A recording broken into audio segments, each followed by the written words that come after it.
यसो नगर्नुहोस् न जबरजस्ती म जाने तयारै छु त लैजानुहोस् न कति समय लानुहोस् मलाई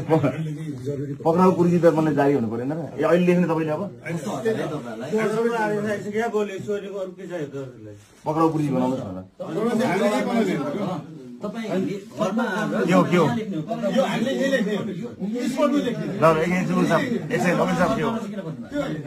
एकछिन पक्न ए भाइ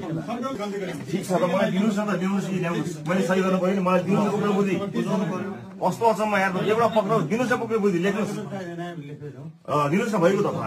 ल दिनुहोस् वकिल साहब भोलि कानुनको विपरीत गरेपछि तपाईँ ठोक्नु होला नि त हाम्रो मुद्दा हाल्नु यसो भन्ने हुँदैन नि म त गइसक्छु नि